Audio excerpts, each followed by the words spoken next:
Muito bom dia, professor Wanderson de novo, dando continuidade ao nosso estudo aí em Direito Constitucional, no nosso curso de Direito Constitucional para a Guarda Municipal de São Gonçalo.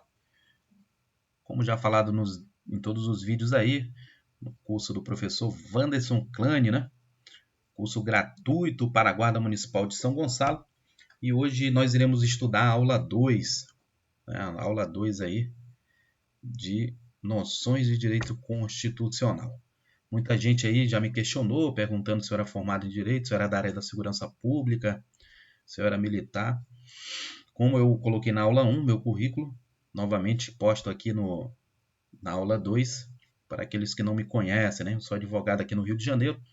Eu sou bacharel em Direito formado pela Universidade Salgado de Oliveira. Eu sou especialista em Direito Administrativo pela Universidade Estácio de Sá. Também concluindo em 2020 o LLM em Direito Tributário e Contabilidade Tributária pelo IBMEC. No ano passado fui professor aí do curso de pós-graduação em Polícia Judiciária Militar do Instituto Venturo. Também sou professor de Direito Administrativo e Legislação e no ano passado atuei no curso BL1 Concursos Niterói, uma turma específica aí, tanto em Niterói como em São Gonçalo, para a Guarda Municipal de Niterói. E atualmente exerço o cargo de técnico processual da Procuradoria-Geral do Estado do Rio de Janeiro, qual tomei posse em 2013 e atualmente sargento da Reserva Não Remunerada da Marinha. Quando eu tomei posse no cargo civil, saí de baixa da Marinha aí em agosto de 2013. Sejam bem-vindos todos vocês combatentes em busca de uma das vagas para a Guarda Municipal de São Gonçalo. São 40 vagas, com cadastro reserva serão aí 160 candidatos aí selecionados para a Guarda Municipal de São Gonçalo. Sou o professor Wanderson Klein Alves, tenho meu Instagram aí, @Wanderson Klein, e meu e-mail, wanderson22000@gmail.com.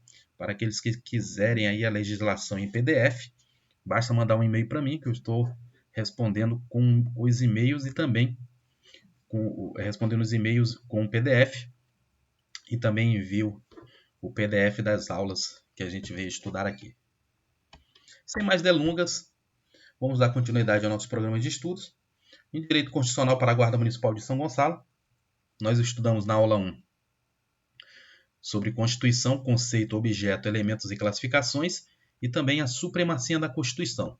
Hoje nós iremos estudar um tema bastante difícil, né? Não é um tema fácil, confesso para vocês, até mesmo para aqueles que são formados em Direito, é um tema que não é fácil, mas eu tentarei passar aqui de uma forma sistêmica, né? Uma forma sintetizada, para que vocês utilizem esse conhecimento para responder as questões na prova e gabaritem as questões. Nosso objetivo aqui não é transformar ninguém em especialista em direito constitucional, nada disso. Aqui é apenas o conhecimento para você acertar as questões para a Guarda Municipal de São Gonçalo. Tá? Com base no edital, a gente pegou aí os conceitos, né, de alguns doutrinadores, de alguns professores, né, que inclusive cito, né, em cada slide, e temas aí que são necessários para vocês terem esse conhecimento, memorizarem e aplicar esse conhecimento na leitura do enunciado das questões e também para você marcar a questão correta do gabarito. Então não se trata de um estudo aprofundado, né, mesmo porque eu não sou especialista em direito constitucional, sou um estudante de concurso, né, e também estudo todos os concursos que eu venho prestado aí, é cobrado direito constitucional, e a gente tem que saber aí o mínimo necessário para a aprovação. E é assim que eu vou passar para vocês, passar o que realmente importa. Muita gente aí falou que a aula 1 foi um tema bastante difícil, realmente um tema bastante difícil, mas vocês memorizando e até mesmo consultando outras videoaulas aí também, aqueles que tiverem dificuldade, né, de professores especialistas em direito constitucional, pode sanar as suas dúvidas, e também mandando a mensagem para mim, a gente tenta da melhor maneira possível atender vocês. Meu tempo é bastante escasso, porque além de ser advogado, também eu exerço cargo público, né? E durante o dia é meio complicado da gente atender a todos aí. Mas na medida do possível, Deus nos abençoe aí para que nós possamos gravar essas aulas e passar para vocês. Então nós iremos nesta aula número 2 estudar a aplicabilidade das normas constitucionais, a interpretação das normas constitucionais. A gente vai ver o que é eficácia, eficácia da aplicabilidade das normas, eficácia plena, contida, ilimitada. Vamos ver também os métodos de interpretação das normas constitucionais e saber aí quem são os autores desses métodos e como é que a gente vai aplicar eles na prova. Na próxima aula, iremos estudar o poder constituinte, as características do poder constituinte.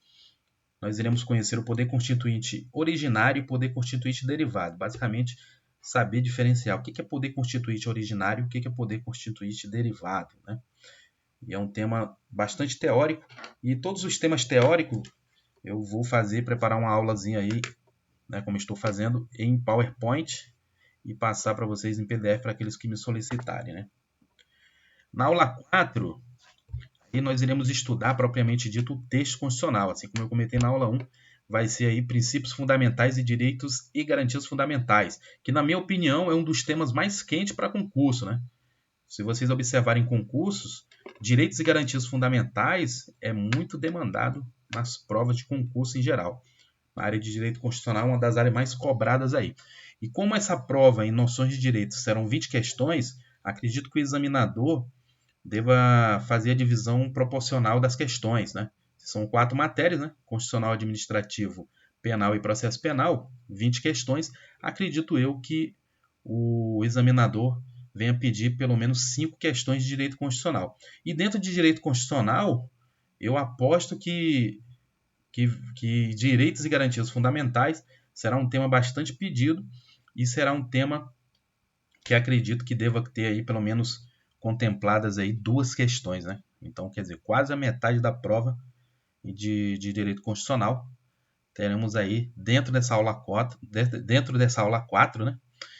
É uma aula que vai abordar direitos e garantias fundamentais e princípios fundamentais. E na aula 5, iremos estudar o Poder Legislativo, aula 6, Poder Executivo, aula 7, Poder Judiciário, aula 8, das funções essenciais da Justiça, aula 9, Defesa do Estado e das instituições democráticas, a 10, Segurança Pública, Organização da Segurança Pública e aula 11, Constituição do Estado do Rio de Janeiro. A aula 11 também acredito que possa cair uma questão aí. E a Constituição do Estado do Rio de Janeiro, ela é grande.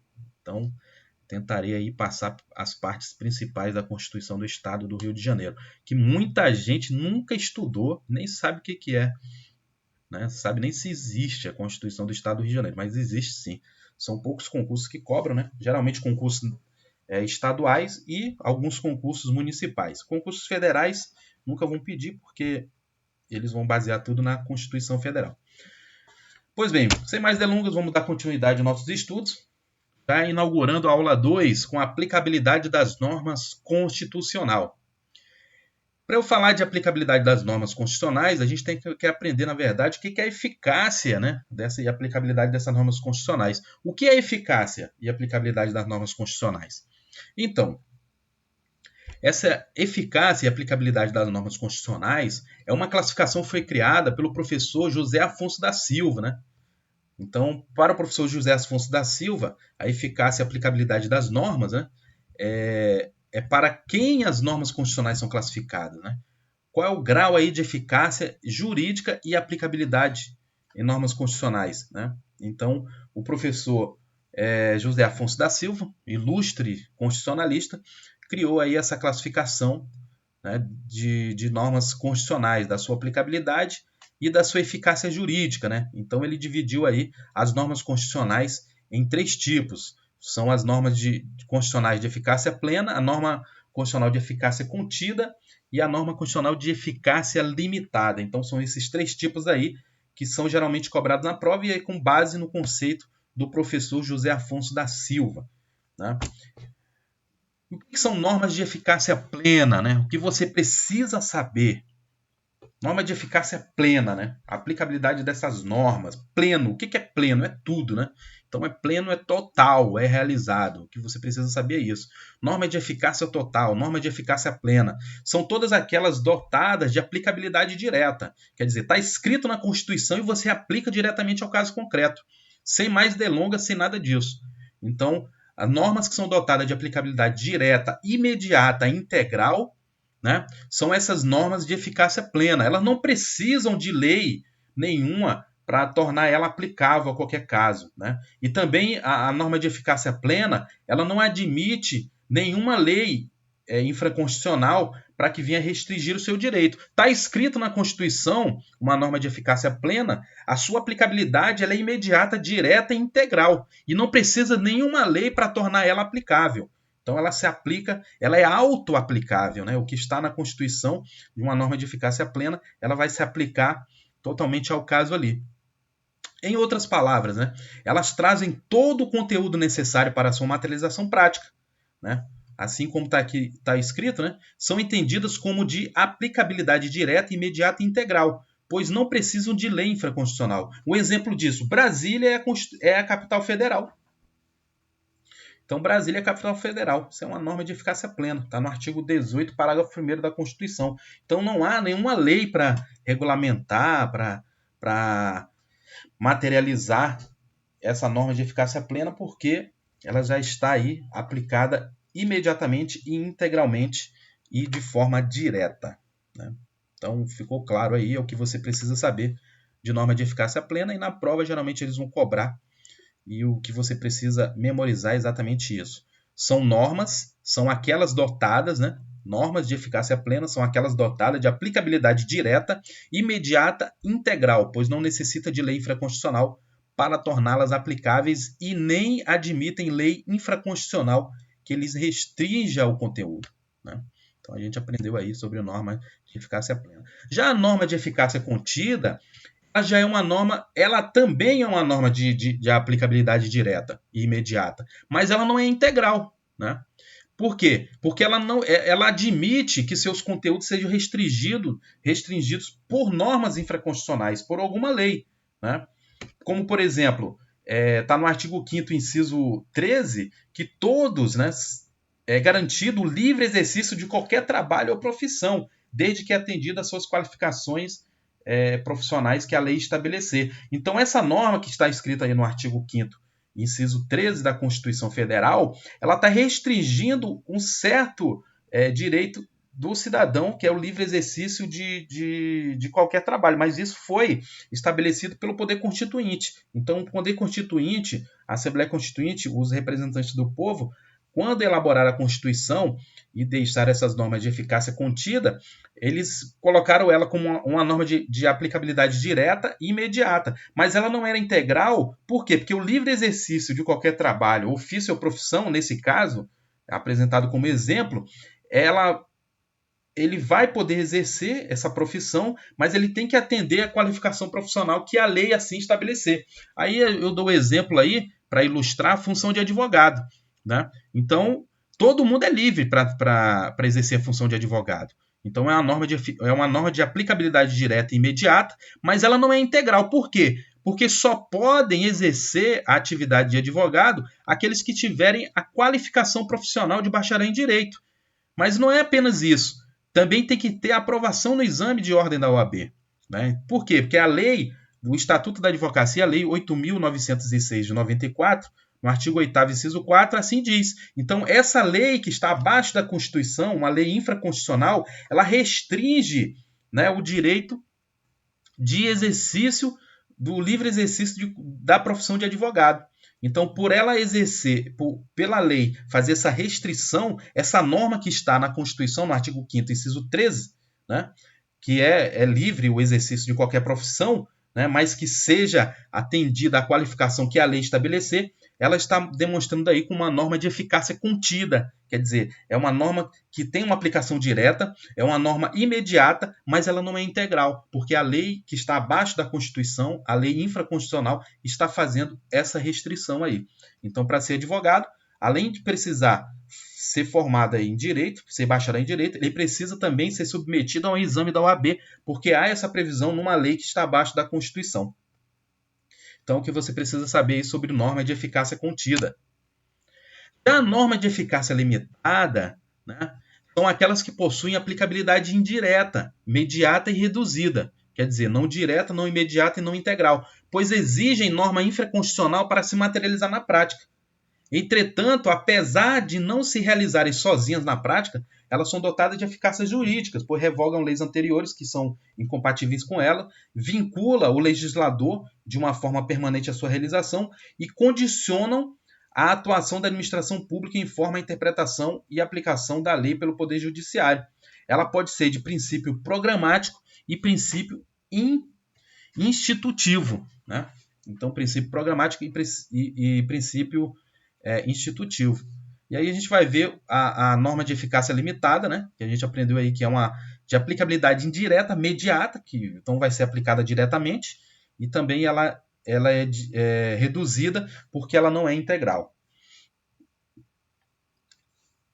A norma de eficácia limitada de princípio programático, né? É uma subdivisão da norma de eficácia limitada. São as que regulam diretamente interesses ou direito nela consagrado, mas se limitam a traçar alguns preceitos a serem cumpridos pelo poder público, como programas das respectivas atividades, pretendendo unicamente a consecução dos fins sociais pelo Estado. O que pode ser citado aí? O artigo 3º da Constituição, né? Os objetivos da República Federativa do Brasil. Está lá o artigo 3º da Constituição. Né? Ele não vai estabelecer nenhuma norma de eficácia plena, mas vai ser uma norma de eficácia limitada com princípio programático, né?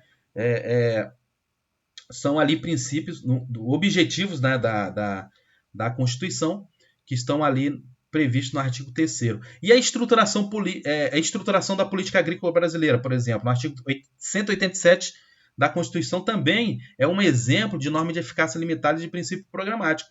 A determinação de organização de um regime de colaboração dos sistemas de ensino dos entes da Federação está no artigo 211 da Constituição, também uma norma de eficácia limitada de princípio programático.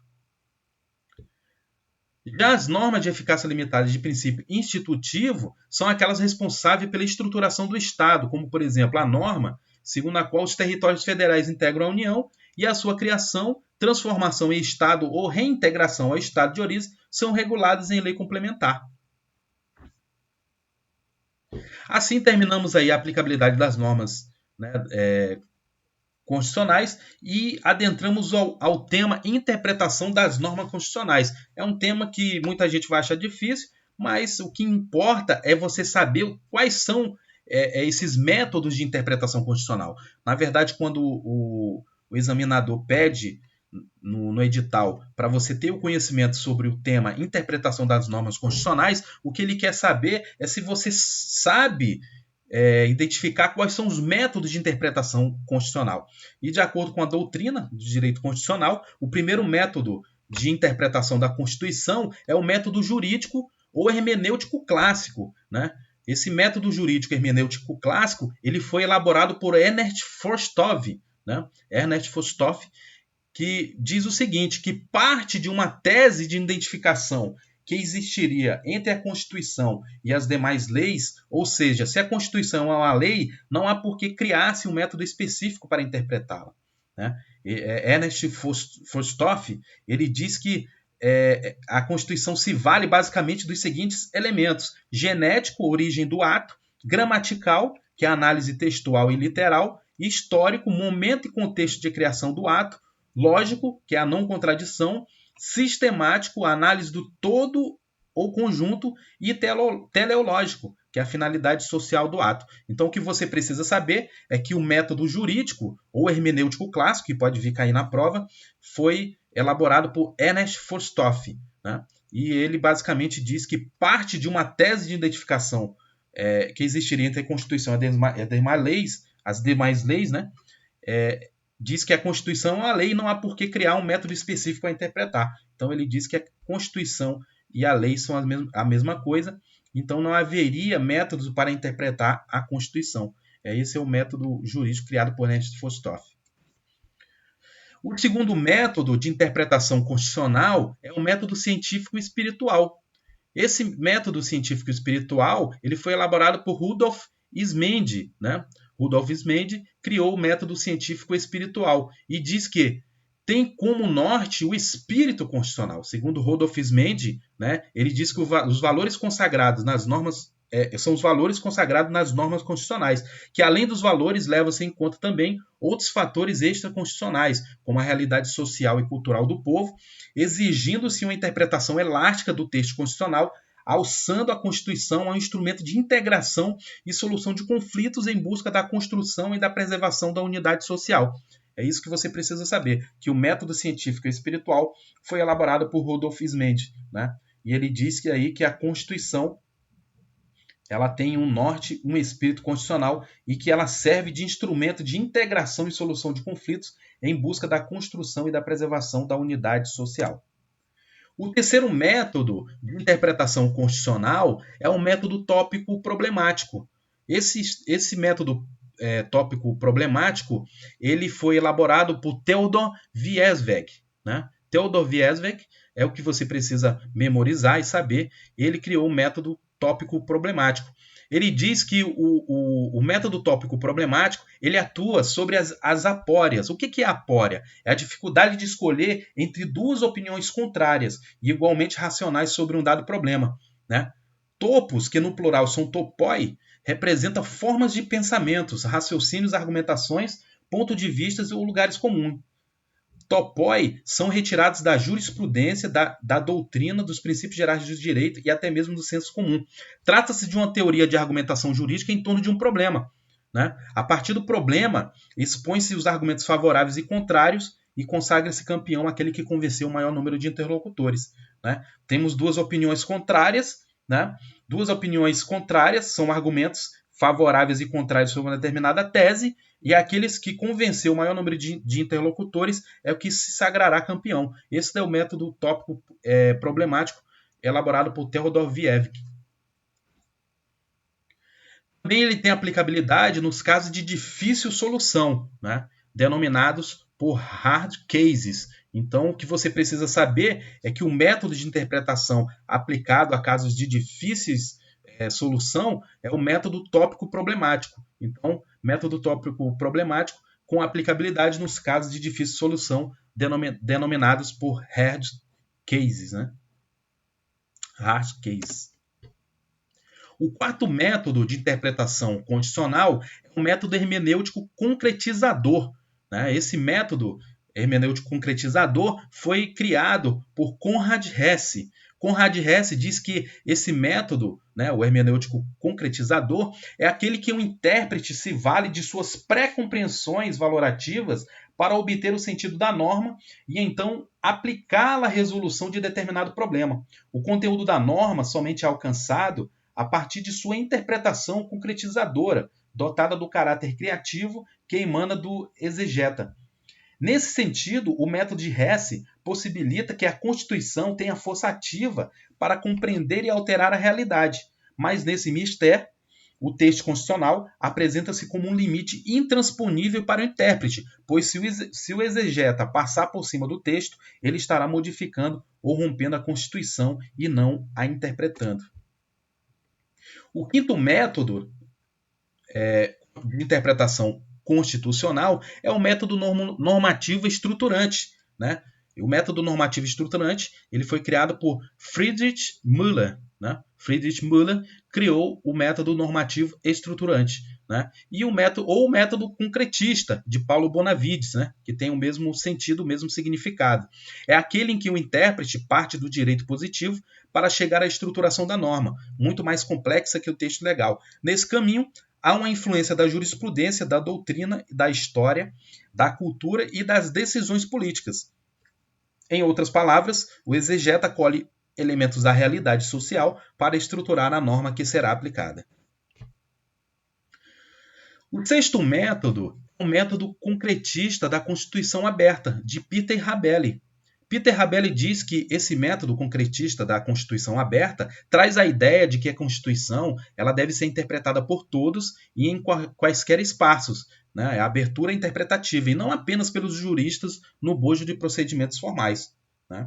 Então, para Peter Habeli, ele diz que todas as pessoas, né, devem ser capazes de interpretar a Constituição Federal, a Constituição, né?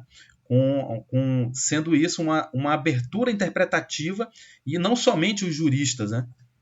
Ele diz que todos devem fazer essa interpretação no bojo de procedimentos formais. O sétimo método também foi criado por Peter Rabelais, o método da comparação constitucional. Ele prega a interpretação a partir da comparação entre diversas constituições, né? Então, para fazer uma interpretação de determinado texto da Constituição, ele vai pegar um texto da Constituição brasileira e vai tentar comparar com outra Constituição, né? Com a Constituição americana, Constituição inglesa, Constituição francesa, né? Constituição australiana, enfim. É esse método de comparação constitucional, né, elaborado por Peter Rabelais. Ele diz que a interpretação ela segue a partir de uma comparação entre diversas constituições, né? Como temos o exemplo do habeas corpus, né, que vem do direito inglês, né, que lá é chamado de right, né? Então, o remédio constitucional em que toda a prisão ela deve ser, que não for amparada por toda a prisão ilegal, né, ela deve ser imediatamente relaxada. E toda prisão ilegal também cabe um habeas corpus, né, que é um remédio constitucional que a gente vai estudar mais aí quando a gente for estudar direitos e garantias fundamentais. Importante também deixar registrado a inexistência de hierarquia entre métodos de interpretação constitucional. Segundo Gilmar Mendes, Inocêncio Mártires Coelho e Paulo Gustavo Gonetti Branco, não por acaso Gustavo Zagrebelski afirma que não existe na literatura nem na jurisprudência uma teoria de métodos de interpretativos da Constituição que nos esclareça se é possível e mesmo necessário adotar um método previamente estabelecido ou uma ordem metodológica concreta. Um dado de realidade que, se não configura lacuna inexplicável, por certo reflete a consciência de que não tem maior significado nos aproximarmos da interpretação através de seus métodos, ainda que a palavra método, como todos sabem, significa precisamente o caminho a ser percorrido para se alcançar a verdade. E, por fim, a leitura moral da Constituição. Segundo Ronald Dworkin, a leitura moral da Constituição elucida que a interpretação jurídica deve valer-se de uma teoria política, sem que isso signifique uma corrupção da interpretação.